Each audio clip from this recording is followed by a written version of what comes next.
бояп шығамыз. Хайлайтерге дейін.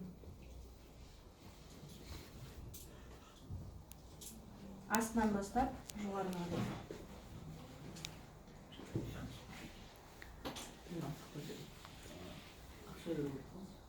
Көбіне тек көздің сырт жағы. Сол жерді бояймыз. Екеуі бар шығар. Біреу для растушевки деген, біреу тені жағатын. 105. Қарашы, түсі де әдемі, розовый такой легкий цвет береді. Көзі шаршаңқы қылып көрсетпейді. Көрінсе де ауыр қылып көрсетпейді түсі деген.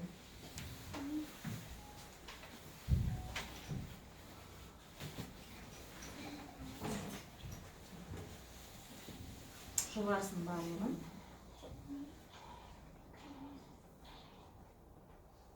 Қорқпай жаға берсеңіз де болады. Бұлар деген қатты сызық болып көзінің үстінде жағып қалмайды. Көріп қой да, жайлап легкий такой оттенок көріп.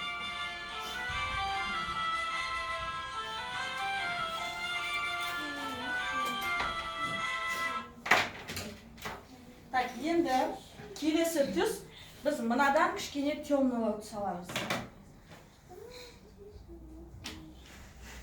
Қызылмен бастадым. Ана жерде темный қызыл жоқ. Тағы мынандай бөлек моно тени деген бар. Для глаз артикул номері 2691. Мысалға мынау кішкене бордовый оттенок. Қазір осыны жағып көрейін. Бұл кішкене қатты жағылады, резко жағылады. Енді оны тоже көздің біз мана қабаққа бірінші жылтырақ жақтық. Оның үстін полный розовыймен боядық. Енді мына көзімізді ұстағанда мына домалағы бар ғой. Сол домалақтың үстіне кішкене одан да темныйлау оттенок жағып беремін.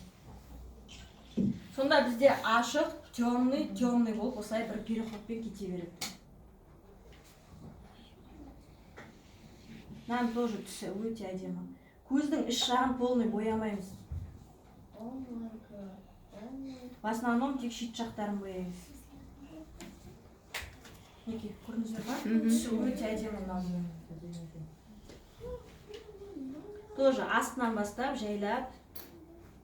Мына бит басқан кезде міне мына сүйек көрдіңіз ғой? Ойық жері іші көрініп тұр. Соған ғана жағасыз. Өзіңізде бүйтіп кисточкамен басқан кезде көзіңіз білінеді қай жер екен.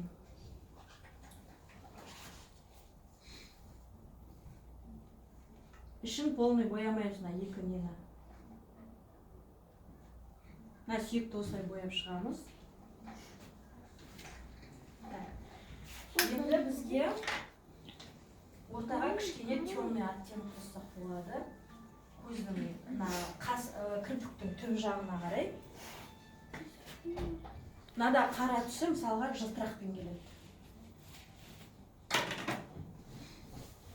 Оны тоже астынан бастап қапталдан міне тек қана көз бұрылып қайырылатын жері бар ғой.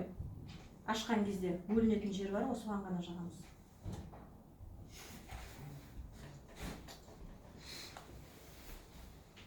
Сағат неше кіші ұзақ болып кетті ма? Осымен өтіреміз дейді.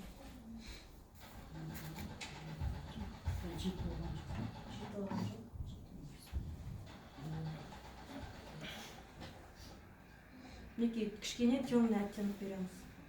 Совсем тек қана розовыйдың өзімен бояп қойсаңыздар да ол андай бледный болып кетеді. Сондықтан осындай кішкене темный оттенок берген жақсы. Астынан бастап басып шықсаңыз болады тек. Кожаны бит кішкене көтеріп тұруға да болады, жағуға ыңғайлы болады. Розовый артикул неше? Бір түсті ма? 56-95. Мынаны аз-аздан алып жағасыз, потому что ол қатты резко жағып кетеді.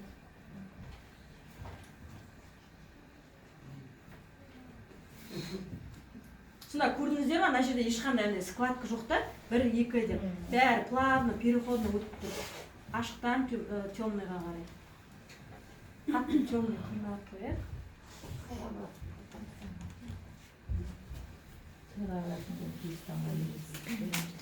Так, енді тағы мынандай жидкий глиттер дегендер бар, көздің үстіне жағатын. Мыналар деген жидкий тең, әртүрлі түсі болады. Жаққан кезде мына кожаңыз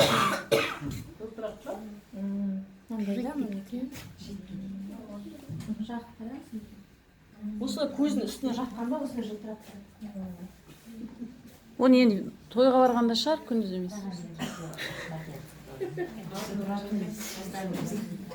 Мысалға мынандай да сізге мынаның бірнеше түсі бар.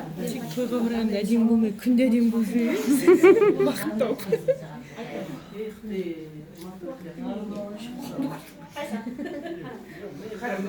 Сіз бәрін сұрадыңыз ба? Иә. Маған жіберіңізші сосын. YouTube қылып жіберемін, YouTube қылып. YouTube қыламын да сосын. Сразу жақпасаң кетпейді. Енді мен мынаны қазір бүйтіп көзге мынаумен жаға алмаймын енді. Онымен жақсам, мынау өзі жидкий болғаннан кейін біздің жұмыс. Манағы көздің қарашығы домалағы бар дедік қой, соның жартысынан ішке қарай жағамыз.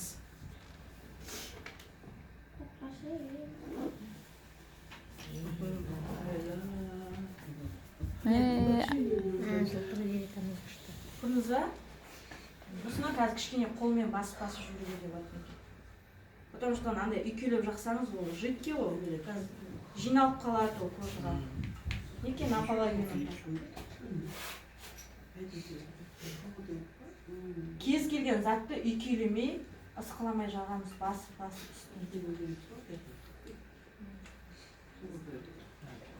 Осылай саусақпен де жақсақ болады. Мына теннің барын асығып тұрсаңыз, саусақпен де жағып болады.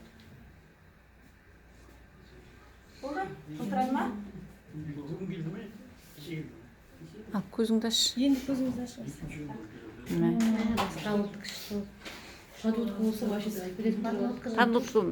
Анағы теннің ішінде мынандай ақ болады ғой. Осы ақты біз жаңа қастың үстіне жағамыз, ой, астына да, мына жерге, сүйекке. Сосын көзге күшті, ашық бір свежий взгляд беру үшін көздің мынандай ішкі жағына тек капля басып мынандай жылтырақ оттенок түсіреміз. Мынаның барлығы кішкенеден кейін сіңіп кетеді. Қорқпай жаға беруге болады. Подводканы көрсетіп жібер ғой. Подводка бізде водостойкий, өте күшті подводка, көп алатын адамдардың. Артикул номер неше еді? Жазып ал. 55-67 подводка. Водостойкий мынау деген. Басында кисточкасы өте ыңғайлы. Маркер сияқты. Енді маркер сияқты сызуға ыңғайлы. Подводканы қалай жағамыз? Подводканы мына көзден кішкене былай қарай шығаруымыз керек. Мысалға Ағапа мына жерде көзінің кесік жері бар ғой, кесілген. Содан былай қарай Шетін шығарып аламыз. Шетін шығарып аламыз.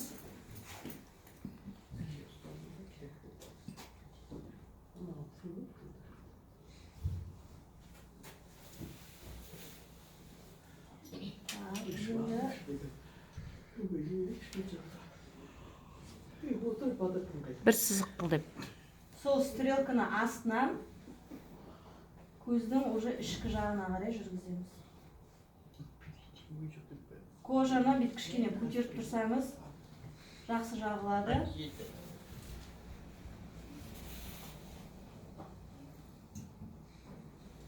Подводка жағы оңай емес негізі. Сосын мысалы көз ашыңызшы. Көз ашыңыз. Подводканы жаққан кезде шетінен бастап ортаға қарай жағамыз, көздің жұмыс. Бірақ мына түбіне дейін қап-қалың жақпаймыз. Қалыңдап, ішке қарай жіңішке болып кету керек.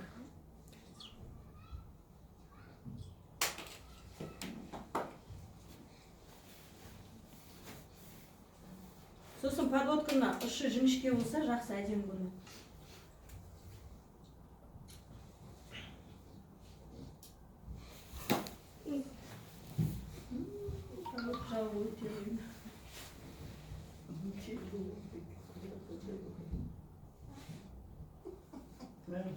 негізі әркім өзіне подводка жаққанда тоже қол үйреніп кетеді. Көздің ішіне қарай. Кисті для растушевки деген қайсымен жағады? Кисть для растушевки деген манағы мысалға мынандай теңдерді жақтық қой. Солардың арасын қосу үшін ғой. Сызық болып қалмау үшін. Көзді кішкене шығарды қаптауын. Енді көздің асты. Потому что үстінің бәрін бояп алдық та, астында көздің сызығы жоқ сияқты біртүрлі аппақ болып тұрады. Ол үшін мана біз қалай теңдерді жақтық. Манағы светлый, сосын темный дедік қой. Сол кисточка жоқ та, кішкентай кисточка. Тағы мына тең жағатының кішкентай түрі бар. Басы кішкентай, именно специально көздің астын бояу үшін арналған. Мысалы, әр өзінің кисточкасымен бояса, бояу оңай болады. Манағы розовый түсімізді аламыз, көзін жоғары қараңыз. Енді астын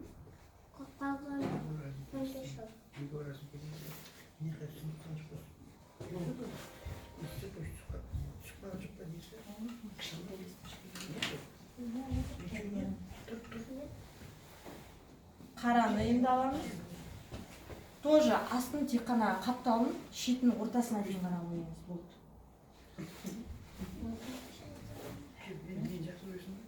Полный бояп қыстамаймыз көздің астын. Жартысын ғана. Қазір немен бояғыз? Мана көздің үстін бояған теніміз бар ғой. Соны астына жағылады. Темный тен. Солай ма? Иә, темный.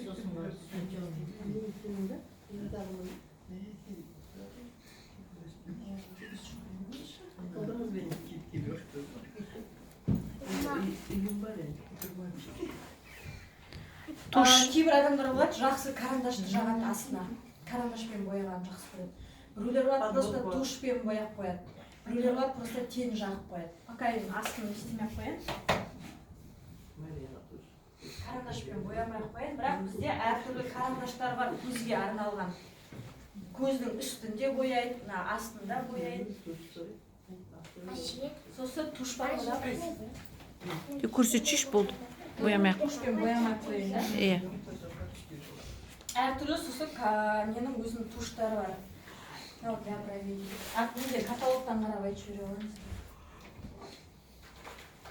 Туштен де әркім өзінің несіне қарай таңдайды. Туштың артикулын айтып жіберсе болады ғой, ағия біледі ғой, көп адам тушты. Так, ерінді көрсетіп жібер, сон болды. Так, ерінді, егер ерніміз жіңішке болса, бізге кішкене ол объемный болып көрінгенін жақсы көреміз, иә? Сол үшін біз карандаш қолданамыз. Помада жаққан кезде негізі міндетті түрде карандаш қолдану керек. Шеттері жағылып кетпей, формасын жақсы ұстап тұрады помаданың. Көп туш жақсы деп отыр. Артикулын айта бер. Айта беріңіз. Мана біз тоналка жаққан кезде бетіміз, ернімізге де бәрін үстін жағып тастады. Енді осы тоналка жағылған ерінге қазір карандашымыз, помадамыз жақсы жағылады. Кішкене былай жымиған кезде әр адамның ерінің өзінің контуры көрінеді шетінде. Сол контурды 37, 56, 38 екі түрісі бар да, осы туш водостойки. 56-37? Иә, 56-38 екі түрі де, біреу көкшілде, біреу. Водостойки деген. Водостойки. Қарасы 56-37. Көп болмайды ғой? Туштың түрі көп, иә, водостойки болады. Изгиб беретін болады, кірпікті прям қайыратын, иә? Мына водостойки. Сосын объем беретін түрі болады. Так, дәл өзіміздің ерніміздің контурын үстінен жүргізіп шығамыз. Мынау басын ортасын бояймыз. Сол ортасынан енді қаптауға қарай.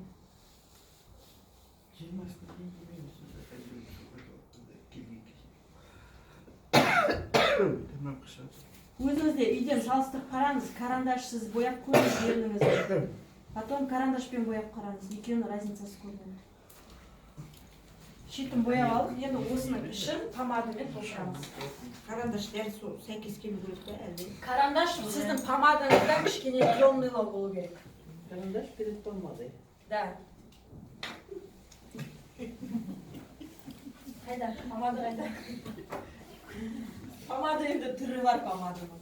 Давай, пробуй. Это, иә, әркім өзінің вкусына байланысты дейді ғой.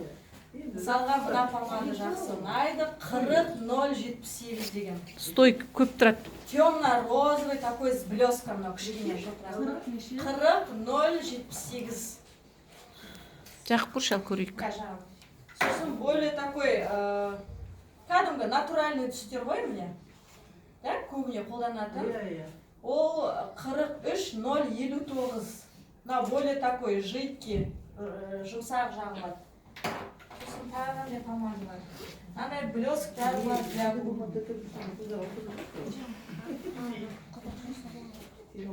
Жағы бер.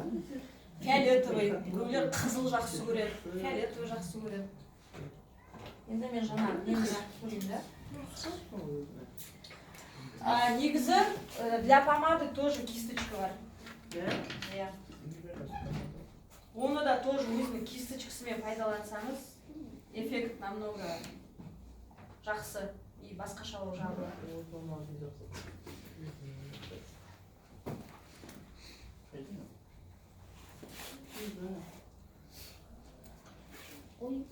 Для помады кисточка деген ба? Иә. Кисточка для помады. 99.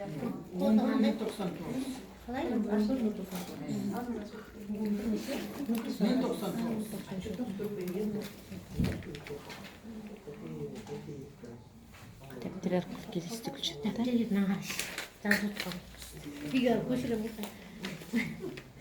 Блокнот алып келдік.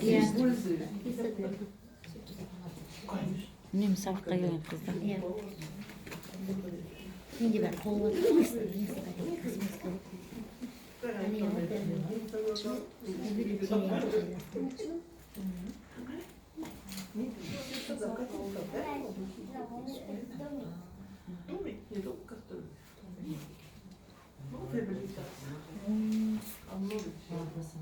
Bir жерге туғаным келген. Сынақтап келсем болады. Макияжмен.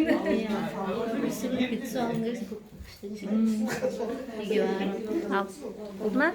Такой қатты не істемейтін түс, резкий емес, броский емес.